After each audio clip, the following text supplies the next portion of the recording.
Ladies and gentlemen, welcome to the Lifebox Media Channel. We're here with legendary horror actor Kane Hodder. How are you today? Legendary, wow. Dude, you've come off some incredible pieces and everything else, and you show your acting chops. I got to give credit where it's due in that part, but I really appreciate you taking a minute, man. We've had a great time talking tonight, but what does it feel like that people all these years later recognize you, whether it be from, Friday the 13th, whether it be Leatherface? People know you all over the place, man. I mean, it's really cool, isn't it? Of course. I mean, anybody that is known for any kind of character will appreciate the fact that people enjoy the other roles. Like, I have a lot of, what do we call, skeletons in the closet. More than one way. Hard Bodies. Hard Bodies, a movie called City Limits. Wow. Check those out. You'll be surprised. Some of the roles I played. And, I'm a stunt guy. Yeah, but and I'm going to sit there and say this, and you didn't know I was going to say this. Donald Pleasant said not too long before he died that he said, they said, are you going to be upset because you weren't known for acting with John Wayne? You were being known for playing Dr. Loomis. And he says the idea was that they remember me is all that counts. Exactly. So people look at you and sit there and come to you all day long and sit there and say, hey man, look, oh my gosh, this is Kane Hodder. He played Leatherface, he played this, he played, Jason, he played this. And, plus you give away a couple of acting parts you've done. And like I said, acting with a mask on and showing emotion is something that you've pointed out to a lot of people can be really hard to do. And you made it look easy. I think so.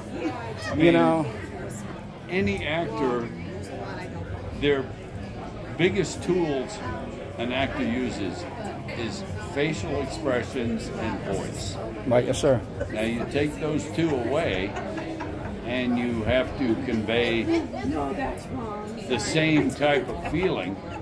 Way more difficult, and yes, sir. It has to be done with movements and stature and body language and all that stuff. Yeah, right. And it's much harder, and people tend to overact, I think. When you're in that situation where you can't use your voice or your facial expressions, people try too hard. Right. And as a viewer, I'm like, doesn't work. Because they look like they're acting.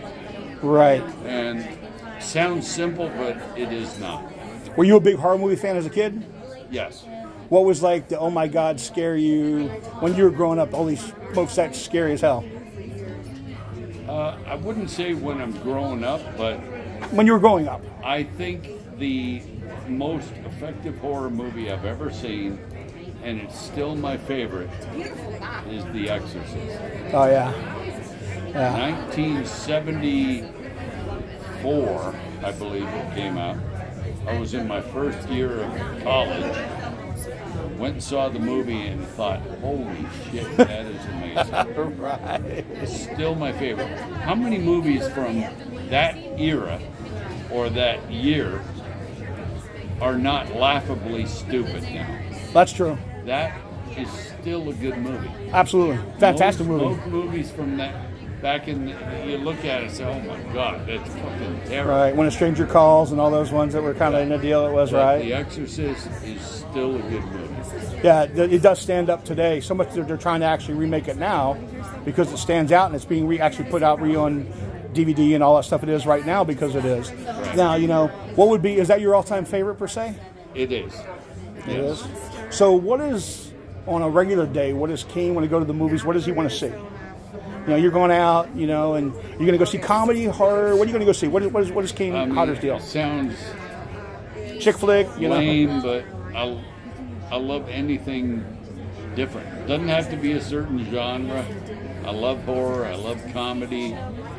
And, when you are able to watch a movie like The Hangover, oh, yeah. Unbelievably good. Right.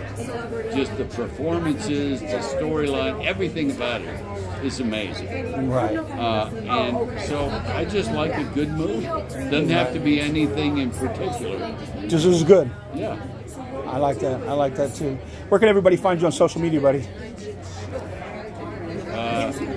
I know you're on Instagram, right? You were? There was a fake one. Oh, okay. But yes, I am. Okay. Kane Hodder 1, I believe. Yes, sir. And are you on Facebook? You're still on Facebook, right? Yes, but I don't go on it much. So I should do my social media more, but I don't. I think you got. I think that literally earlier Nick Castle sit there and turn around and said, "Check the local horror shows nearby. I'll probably be there." That's right. Yes. And check out Kane Hodder. And I'll tell you what, I want to give you a compliment, man. Your fans, you were fantastic to your fans. I think that's really cool. It's very important, and I wouldn't have brought it up if I didn't see it with my own 2 eyes. So I think I give you credit for that, because it's just not you didn't just shove people and go. You're very sociable with everybody, including a little kid that come over here. You know, I mean, I feel very fortunate to be in this position. Yes, sir. So I'm never going to take it for granted. And most of us that do these shows have that same opinion. I appreciate it, man. It's been so fun hanging out with you. Happy early birthday. Your birthday's tomorrow, my friend. Everybody check it out. Kane Hodder everywhere. I mean, man, just go check it out everywhere. And Lifebox Media Channel, we are out.